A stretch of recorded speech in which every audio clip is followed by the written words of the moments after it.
யானைக்கும் அடிசருக்கும் அப்படின்ற மாரி சொல்லுவாங்க இல்லையா? அந்த மாரி ஒரு பழமொழி இப்போ இந்த அ அதாவது கதிரேசனுக்கு வந்து நடந்துருச்சு. அதாவது கதிரேசன்லாம் வந்து இதுக்கு முன்னாடி நம்ம மல்லிய வந்து உண்மையிலேயே தன்னோட பொண்ணா பார்த்துக்கிட்டு இருந்தாங்க அப்படின்றதுல எந்த ஒரு சந்தேகமும் கிடையாது. அதே மாதிரி அந்த சுடர் மட்டும் இங்க மாஸ் என்ட்ரி குடுக்காம இருந்திருந்தாங்க அப்படின்னா, அடுத்தடுத்து எல்லாமே நல்லபடியா நடந்திருக்கும். உண்மையிலேயே வந்து நம்ம மல்லி இந்த ரேணுகா இடத்துல வந்து உட்கார்ந்து இருந்திருக்கலாம். ஆனா இனிமேலும் வந்து அது கெட்டு போறது கிடையாது. உண்மையிலேயே அடுத்தடுத்த விஷயங்கள் எல்லாமே நல்லபடியா தான் நடக்க போகுது. இந்த ஒரு விஷயத்த யாருமே எதிர்பார்க்கவே இல்ல. அதுலயும் சுடர் செய்ற மிகப்பெரிய ஒரு தவறு என்ன அப்படின்னு பார்த்தீங்கன்னா, நம்ம மல்லியும் வந்து அந்த ஒரு அ குலதெய்வ கோயிலுக்கு வரணும் அப்படிங்கிற மாரி வந்து சொன்னது தான். ஏன்னா மல்லிக்கு ஏற்கனவே கனவு வந்துருச்சு. கண்டிப்பா மல்லி வந்துட்டு அடுத்தடுத்து வந்து என்ன செய்ய போறாங்க, ஏது செய்ய போறாங்க அப்படின்றது எல்லாமே எல்லாருக்குமே மிகப்பெரிய ஒரு அதிர்ச்சியா தான் இருக்க போகுது அப்படின்னே சொல்லலாம்.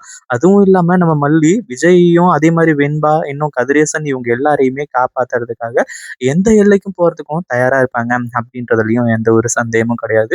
அடுத்தடுத்து இந்த சுடருக்கு ஆப்பு எல்லாமே ரெடி ஆயிட்டு இருக்கு. ஆனா அது தெரியாம இவ ஒரு மிகப்பெரிய மாஸ்டர் பிளான போட்டுக்கிட்டு இருக்கா.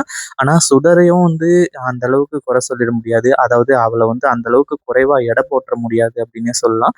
ஏன்னா அடுத்தடுத்து வந்து நம்ம மல்லிய விட்டுட்டு மத்தவங்க எல்லாரையுமே தீர்த்து கட்டணும். அப்படி தீர்த்து கட்டினா தான் வந்து மொத்த பழியையும் வந்து மல்லி மேல போட்டுட்டு, அடுத்ததா இந்த சொத்து எல்லாத்தையுமே அனுபவிக்க முடியும். விஜயோட சொத்து, அடுத்ததா வந்து மல்லியோட சொத்து இப்படின்ற மாரி சொல்லி எல்லாத்தையுமே வந்து அதாவது இந்த விஜயோட சொத்துலாம் இருக்கு இல்லையா? அது எல்லாத்தையுமே வந்து அடையறதுக்காக இவ வந்து அவ்ளோ துடியா துடிச்சுக்கிட்டு இருக்கா. ஆனா அதே சமயத்துல இப்படிப்பட்ட விஷயங்கள் நடக்கும் அப்படின்னு கொஞ்சம் கூட நம்ம மல்லி, அடுத்ததா விஜய் இவங்க யாருமே எதிர்பார்க்கவே இல்ல. ஏன்னா, நம்ம மல்லி எல்லாம் வந்து என்னன்னு சொல்லிட்டு வந்து தெரியல. எனக்கு இப்படி ஒரு கனவு வந்திருக்கு. இந்த மாரி ஒரு கனவு வந்ததே கிடையாது. அதாவது எப்பல்லாம் வந்து நான் கனவு கண்டு, அதுல வந்து ரொம்ப பயங்கரமா பயந்து எழுறேனோ, அந்த ஒரு கனவெல்லாம் பலிக்குது அப்படின்ற மாரி வந்து சொல்லி மல்லி வந்து நினைக்கிறாங்க. விஜயும் வந்து என்ன நடக்க போகுதுன்னு தெரியலையே! ஏன்னா மல்லி அங்க நடக்கிறது எல்லாத்தையுமே அப்படியே அக்கு வேர், ஆணி வேரா பிரிச்சு வச்சாங்க. இந்த மாரி வந்து நம்மள யாரோ கோயிலுக்கு கூட்டிட்டு போறாங்க. அங்க வந்து எலும்பு கூடா இருந்துச்சு. அப்படி இப்படிங்கிற மாரி நெறைய விஷயங்கள வந்து சொன்னாங்க. இப்போ அது எல்லாத்தையுமே சிங்க் பண்ணி பார்க்கும்போது, உண்மையிலேயே அடுத்தடுத்து என்ன நடக்க போகுது அப்படின்ற ஒரு விஷயம் இவங்களுக்கு கிளாரிட்டியா புரியுது. ஆனா அதே சமயத்துல இந்த சுடர் என்ன பிளான் பண்ண போறா அப்படின்ற மாரி தெரியாம இருந்துட்டு இருந்த இந்த ராஜேஸ்வரிக்கு ஒரு மிகப்பெரிய அதிர்ச்சியா இருந்துச்சு. இவ்ளோ பெரிய பிளான போட்டிருக்கா அப்படிங்கிற மாரி சொல்லி. கதிரேசனும் வந்துட்டு நம்ம மல்லி, விஜய் இதுக்கு அ அ அதாவது ராஜேஸ்வரி இவங்க எல்லாருமே இருந்தப்போ, நேரா அங்க வந்து இந்த மாரி வந்து சொல்லிட்டு இருந்தாங்க. அதுவும் இல்லாம ஆ அதாவது இந்த மாரி வந்து ரேணுகாவுக்கு வந்து சாமி வந்துச்சு. அதாவது குலதெய்வமே வந்து இறங்கி, இந்த மாரி குலதெய்வ கோயிலுக்கு வாங்க அப்படின்ற மாரி வந்து சொல்லுச்சு அப்படின்ற மாரி வந்து சொல்லி, மல்லிய முதற்கொண்டு இவங்க எல்லாரையுமே வந்து கூட்டிட்டு வர சொன்னதா சொல்றாங்க. ஒரு பக்கம் வந்து நம்ம மல்லியும், விஜயும் தான் இப்போ பயங்கர கோவத்தோட இருக்காங்களே! அதாவது மல்லியும், விஜயும் இருந்துட்டு சண்டை போட்டுட்டு இருக்காங்க இல்லையா? அந்த ஒரு காரணத்தினால வந்து அடுத்தடுத்து என்ன பண்றது? ஏது பண்றது? அப்படின்னு சொல்லிட்டு வந்து தெரியாம இவங்க சண்டை போடுற மாரியே நடிக்கிறாங்க. ஒரு பக்கம் மல்லி இருந்துட்டு, "நான் எதுக்காக வரணும்? நீங்க வந்து உங்க குடும்பம்" அப்படிங்கிற மாரி வந்து சொல்லி, "இதுக்கு முன்னாடி என்ன வந்து அடிச்சு தொரத்துனீங்க. அப்படி இருக்கும்போது இப்ப எதுக்காக என்ன கூப்பிடுறீங்க? என்னாலலாம் வர முடியாது" அப்படின்ற மாரி சொல்லிட்டு இருக்காங்க. விஜய் கேட்கும்போதும் அதையே தான் சொல்றாங்க.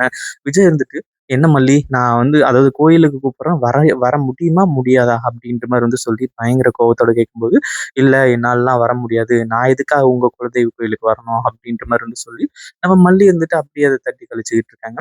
ஆனா இதுல முக்கியமே வந்து குடும்பத்தோட வரணும் அப்படிங்கிற மாரி சொன்னதுதான். அதாவது குறிப்பா மல்லி அப்படிங்கிற பேரையும் சொன்னதுனால, உண்மையிலேயே இப்போ கதிரேசனுக்கு என்ன பண்றது? ஏது பண்றதுன்னு தெரியல.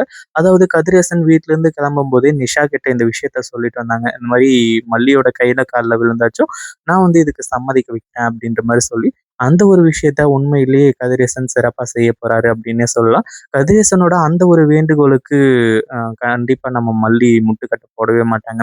அதுவும் இல்லாம இப்ப மல்லிகிட்ட போயிட்டு மல்லியோட கைய புடிச்சுக்கிட்டு, "மல்லி இந்த மாரி வந்து என் குடும்பம் நல்லா இருக்கணும்னா, நீ இங்க வந்து தான் ஆகணும். அதே மாரி நானும் உன்ன என்னோட பொண்ணா தான் நெனச்சேன். ஆனா நீ தான் வந்து என்ன எதிரியா பாக்குற." அப்படி இப்படிங்கிற மாரி வந்து சொல்லி நெறைய விஷயங்கள வந்து சொல்றாங்க. இப்ப கதிரேசன் ரெக்வெஸ்ட் பண்ணி கேட்டுக்கிறதுனால வேற வழி கிடையாது. மல்லி வரேன் அப்படிங்கிற மாரி வந்து ஒத்துக்கிட்டாங்க. உண்மையிலேயே அடுத்தடுத்த விஷயங்கள் என்ன நடக்க போகுது? ஏது நடக்க போகுது? அதுவும் இல்லாம இந்த சுடர் ஏற்கனவே பயங்கரமா பிளான் பண்ணி வச்சிருக்கா. அதாவது இங்க ஒரு பயங்கரமான சம்பவத்த செய்யணும் அப்படிங்கிற மாரி சொல்லி கதிரேசன், நிஷா, அடுத்ததா விஜய், வெண்பா இவங்க எல்லாரையுமே முடிச்சு கட்டணும் அப்படிங்கிற மாரி சொல்லி, எல்லாரையுமே முடிச்சு கட்டினா மொத்த சொத்துமே வந்து இவளுக்கு தானே! அந்த ஒரு ஆசையில அது எல்லாத்தையுமே பண்ணிக்கிட்டு இருக்கா. அதாவது இப்ப எல்லாருக்குமே உண்மை தெரிஞ்சிருச்சு. நம்ம இதுக்கு மேல இங்க சர்வை பண்ண முடியாது. இங்கிருந்து அமைதியா எஸ் ஆயிட்டாவே மேலு அப்படிங்கிற மாரி நெனச்சு, இந்த சுடர் எஸ் ஆயி ஓடியிருந்தா அப்படின்னா பிரச்சனையே கிடையாது. ஆனா உண்மையிலேயே மல்லியோட அதாவது மல்லிக்கு முன்னாடி இந்த சுடர்லாம் வந்து ஒண்ணுமே கிடையாது அப்படின்னே சொல்லலாம். கண்டிப்பா இனிமே இந்த சுடரால வந்து தப்பிக்கவே முடியாது. பட் இருந்தாலும் அதுக்கு முன்னாடி நடக்கப் போற சம்பவங்கள் தான் வந்து சிறப்பாவே இருக்கப் போகுது. இதுல யாரோட உயிர் போகப் போகுது? யாருக்கு என்ன ஆகப் போகுது? அப்படிங்கிறது தான் வந்து மிகப்பெரிய விஷயமா இருந்துட்டு இருக்கு. அப்படி என்னதான் ஆச்சு அப்படின்னு பார்த்தீங்கன்னா, இப்போ கதிரேசன் வந்துட்டு மல்லி கையில கால்ல விழுந்து சம்மதிக்க வச்சுட்டாங்க. அதே மாதிரி மல்லி வந்துட்டு விஜய் கிட்ட சொல்றாங்க. இந்த மாரி வந்து கோவிலுக்கு போம்போது தான் ஏதோ ஒண்ணு நடக்கிற மாரி எனக்கு கனவு வந்துச்சு. என்ன நடக்கப் போகுதுன்னு எனக்கு தெரியலையே! அதுவும் இல்லாம இந்த சுடருக்கு வந்து இந்த அதாவது சாமி வந்து அருள் வந்து சொல்லியிருக்கா அப்டின்னா, சுடர் தான் ஏதோ மிகப்பெரிய பிளான போட்டு வச்சிருக்கா அப்டின்ற மாரி சொல்றாங்க.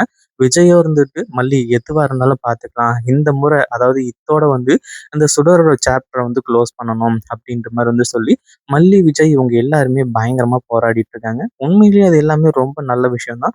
பட் இருந்தாலுமே வந்து அடுத்தடுத்து இந்த சுடர் நெனச்ச மாரி வந்து நடக்காம, நம்ம மல்லி, விஜய் இவங்க நெனச்ச மாரி நடந்து சுடர வசமா புடிச்சாங்க அப்படின்னா, உண்மையிலேயே ரொம்ப நல்லாருக்கும். ஏன்னா சுடர் போட்டு வச்சிருக்க பிளான் நடந்துச்சு அப்படின்னா, கண்டிப்பா யாருமே அத ஏத்துக்கவே மாட்டாங்க. இத பத்தி நீங்க என்ன நெனைக்கிறீங்க? இந்த வீடியோ புடிச்சிருந்தா லைக் பண்ணுங்க, ஷேர் பண்ணுங்க. இப்பதான் நம்ம சேனலுக்கு ஃபர்ஸ்ட் டைம் வரீங்க அப்படின்னா, கீழ இருக்க சப்ஸ்கிரைப் பட்டன பிரஸ் பண்ணிக்கோங்க.